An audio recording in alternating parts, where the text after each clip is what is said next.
शांति। आज बाबा कह रहे हैं, मीठे बच्चे, इस पुरानी दुनिया, पुराने मांडवे से अब दिल हटा लो। तुम्हें बाप के पास वापस जाना है, इसलिए घर को याद करो। प्रश्न है, अपनी अवस्था अच्छी बनाने के लिए किस बात का बहुत बहुत ध्यान रखना चाहिए? उत्तर है भोजन का। जो सेंसिबल बच्चे अपने हाथ से योग में रहकर भोजन बनाएंगे और खाएंगे, अगर कोई बाबा को याद कर प्रेम से बैठ भोजन बनाए और खाए तो अवस्था बहुत अच्छी हो सकती है। बाबा की याद में भोजन बनाएंगे तो बाबा भी वासना लेंगे। सर्विसेबल बच्चों को बहुत फुर्त बनना चाहिए। हर प्रकार की सेवा अपने हाथ से करनी है। गीत बजा है मुझको सहारा देने वाले। ओम शांति। बच्चों प्रति बाप बैठ समझाते हैं। बच्चे जानते हैं हम आत्माएं परमपिता परमात्मा बाप से सुन रहे हैं। यहाँ बच्चे बाप के और बाप बच्चों के सम्मुख है। बाप निराकार है और आत्मा भी निराकार है ना? कितने ढेर के ढेर बच्चे हैं, यह बाप बिगैर और कोई कह ना सके। पुण्य आत्माओं की दुनिया सत्युग को कहा जाता है। अभी तुम बच्चों को बेहद का बाप राजयोग सिखला रहे हैं। अब बाप कहते हैं, इस पुरानी दुनिया में दे सहित जो कुछ है उनको बोलना है। तुमको कोई जंगल में नहीं जाना है, रहना गृहस्थ व्यवहार में ही है। यह कलयुगी का मांडवा है। इस मांडवे में जब सतयुग था तो देवी देवताओं का राज था। अब यह मांडवा पुराना हो गया है। तुम पुण्य आत्माओं की दुनिया सतयुग को कहा जाता है। अभी तुम इन आँखों से जो कुछ देखते हो वह पुरानी चीज हो गई है। यह 84 जन्म पूरे करने हैं तो इस पुरानी दुनिया से दिल नहीं लगानी है, दिल लगानी है नई दुनिया से। अब तो यह पुराना शरीर छोड़ हमको वापस जाना है। खुशी रहनी चाहिए। बाबा हमको फिर से वापस ले जाने आए हैं। फिर से हमको स्वर्ग में जाकर पाठ बजाना है। नाटक के एक्टर्स पाठ पूरा करते हैं तो फिर घर याद पड़ता है। तुम भी जानते हो, हम ब्राह्मणों ने 84 जन्मों का पाठ बजाया। 84 का चक्र ही कहा जाता है। वर्णों को याद करना पड़ता है। शिव बाबा बैठ फूलों को देखते हैं। इनकी आत्मा भी देखती है और फिर बाबा को भी याद करती है। तो सतगुरु की याद पड़ेगा। आत्माओं के रूप में बाबा भी याद आता है। सारे वर्ल्ड की हिस्ट्री ज्योग्राफी भी याद पड़ती है। बाप तो सदैव शरीरी है। अभी हमको इस शरीर द्वारा कल्प पहले माफिक शिक्षा दे रहे हैं। बरोबर हम आत्मा हैं। पुण्य आत्मा पाप आत्मा कहा जाता है। पाप व पुण्य आत्मा, पाप व पुण्य परमात्मा नहीं कहा जाता। सन्यासियों को भी महान आत्मा कहेंगे। अगर परमात्मा सर्वव्यापी हो तो महान परमात्मा कहा जाए। ऐसे तो हो नहीं सकता कि परमात्मा बैठ यज्ञ तप आदि करे। भक्त भगवान को ढूंढते हैं। यह भी ड्रामा के अंदर भक्ति मार्ग की नूंद है। तुमको फिर से 21 जन्म सुख भोग कर फिर 63 जन्म भक्ति मार्ग के अंदर चक्र में आना है। हर एक अविनाशी आत्मा को अविनाशी पाठ मिला हुआ है। अभी हमको पाठ पूरा करके वस्त्र छोड़ना है। इनमें ममत्व नहीं रखना है। आत्मा ही सब कुछ करती है। आत्मा पढ़ती है, कहती है हमने इतना पढ़ा है। आत्मा कहती है मैं अमर हूँ। तुम्हारी बुद्धि में अभी रहता है। बरोबर इस बेहद के ड्रामा में हमारा 84 जन्म का पाठ है। अनेक एक्टर्स भिन्न भिन्न धर्म के हैं। भारत की बड़ी भारी महिमा है। समझते हैं भारत ही प्राचीन है। इस समय क्रिश्चियन, उस समय क्रिश्चियन नहीं थे।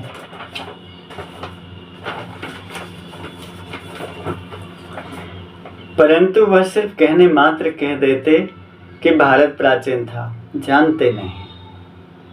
तुम ज्ञान की सागर हो, तुम्हारी गतमत न्यारी है, तुम्हारी महिमा अपरंपार है, परंतु फिर उनको भूल जाते हैं।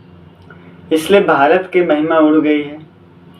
अब बच्चे बाहर विलायत में जाएंगे तो उन्होंने समझाना है, यह सब आत्माओं का बाप वह निराकार है। तुम गॉड फादर को पुकारते हो, परंतु वह कब आते हैं यह पता नहीं है। भारत प्राचीन है तो उसके मददगार भी बहुत बनते हैं। समझते हैं भारत बहुत धनवान था, इतना तो खजाना था जो बाद में मुसलमानों ने हीरे मनियों आदि ले जाकर कब्रों में लगाई है। बच्चे जानते हैं बरोबर भारत में देवी देवताओं का राज था, अभी हम फिर से वह राज ले रहे हैं। हम राज्य कर नहीं सकेंगे। तुम जानते हो, दो बंदर लड़ेंगे, मक्खन बीच में क्यों हमको मिल जाएगा। तुम पुरुषार्थ कर रहे हो, अब तुम बच्चों को इस पुरानी दुनिया से वैराग आना चाहिए, क्योंकि जानते हैं यह सब खत्म होने वाला है। याद एक बाप को करना है। कब्रिस्तान खत्म हो फिर परिस्तान बनना है, नहीं तो सतयुग में इसी ही भारत में हीरे जवाहरात की खानियाँ थी, अब तो सब खत्म हो गई है। बच्चों ने साक्षात्कार किया है कैसे विमानों में सोना आदि ले जाते हैं। तो अब एक ही साजन सब सजनियों को ले जाने आए हैं। शरीर तो सबके यहाँ खलास हो जाएंगे।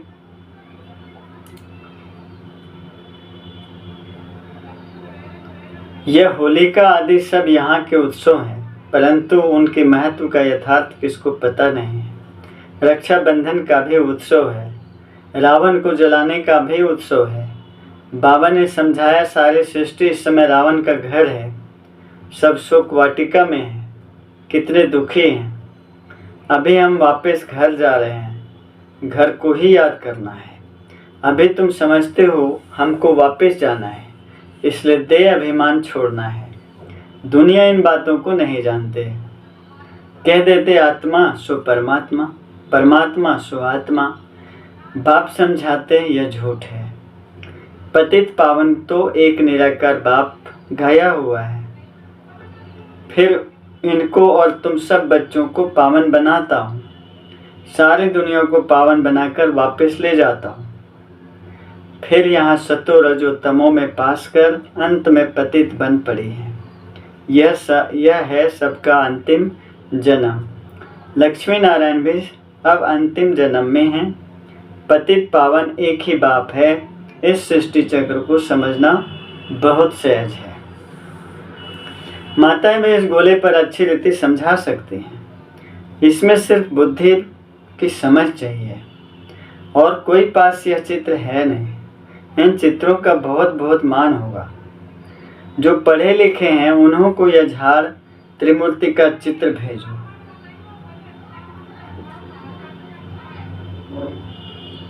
इनमें से फर्स्ट क्लास सर्विस हो सकती है, रूबरू जाकर समझा सकते हो, यह भी नॉलेज है। तो उन्हों को बेहद के हिस्ट्री ज्योग्राफी की नॉलेज मिले। जो ब्राह्मण कुल के होंगे उन्हों को तेल लग जाएगा। भिन्न भिन्न प्रकार के डायरेक्शन बाबा देते रहते हैं। बच्चों को कभी जोश आता है, फिर ठंडे सोडा वाटर हो जाते हैं। चित्र जाएंगे तब तो किसको तीर लगेगा ना। विलायत के बड़े बड़े आदमियों को फ्री दो। बेहद का बाप कहते हैं तुम फ्री दे सकते हो, परंतु ऐसे नहीं। ट्राम और बस में जो मिले उनको देते रहो। लाइक भी देखना है। इनमें बड़ी अच्छी नॉलेज है। बड़े बड़े दुकानों पर भी दे सकते हो। माताओं को भी घर में सर्विस करनी है। चित्र उठाकर फिर प्यार से बैठ समझाओ। कोई 4 मास का बच्चा है, कोई 6 मास का, कोई 2 मास का। अब तुम्हारी बुद्धि में है कि 84 जन्म कैसे लेते हैं। अब ब्राह्मण बने हैं, फिर देवता बनेंगे, फिर क्षत्रिय, ऐसे ऐसे अपने से बातें करनी चाहिए। तुम पारलौकिक बाप से बातें करने वाले हो, यह है विचार सागर मंथन करना। तुमको बेहद का खजाना मिलता है। सारा दिन बुद्धि में यह स्वदर्शन चक्र फिरना चाहिए, 84 का चक्र याद आना चाहिए। यह भूल क्यों जाते हो? जितना सिमरन करेंगे उतना बाप के गले का हार बनेंगे। टीचर समझते हैं हमारे स्कूल से बहुत पास हो निकले तो गवर्नमेंट इजाफा देगी। तुम ब्राह्मणों को भी ऐसा रहना चाहिए। हम झुंड का झुंड अच्छा तैयार कर बाबा के पास ले जाएं। इसको कहेंगे सेंसिबल। अगर कोई मेहनत नहीं करते तो रिपोर्ट आती है, आराम तो हराम है। टीचर ऐसा फुर्त होना चाहिए जो 10 सेंटर संभाले, इधर उधर भागता रहे। 5-6 घंटा नींद काफ़ी है, बाकी मेहनत करनी चाहिए। अच्छे सेंसिबल बच्चे कोशिश कर भोजन भी अपने हाथ से बनाएंगे। बाबा को याद कर प्रेम से बैठ भोजन बनाए और खाए तो अवस्था बहुत अच्छी रहेगी। बाबा भी चाहते हैं अपने हाथ से बनावे। बाबा को याद कर बनाएंगे तो बाबा को भी वासना मिलेगी। बाप की याद से बहुत अच्छी उन्नति होगी। स्वदर्शन चक्र फिराते रहो। अच्छा, अब इतनी सारी बातें बाबा बताने के बाद अब याद प्यार देते हैं। कहते हैं मीठी मीठी शिकल दे बच्चों प्रति माता पिता बाप दादा का याद प्यार और गुड मॉर्निंग। रूहानी बाप की रूहानी बच्चों को नमस्ते। हम सब रूहानी बच्चों की रूहानी माता पिता को नमस्ते नमस्ते नमस्ते। धारणा के लिए मुख्य सार है अपने आप से व पारलौकिक बाप से बातें कर विचार सागर मंथन में बुद्धि को बिजी रखना है। स्वदर्शन चक्रधारी बनना है। दूसरी पॉइंट है अभी हम वापस घर जा रहे हैं। यह शोक वाटिका है, इससे ममत्व मिटा देना है। नई दुनिया से अपने दिल लगानी है। और आज बाबा वरदान दे रहे हैं दिलाराम बाप की याद द्वारा तीनों कालों को अच्छा बनाने वाले इच्छा मुक्त भवा। दिलाराम बाप की याद द्वारा तीनों कालों को अच्छा बनाने वाले इच्छा मुक्त भवा। जिन बच्चों के दिल में एक दिलाराम बाप की याद है वह सदा वाह वाह के गीत गाते रहते हैं।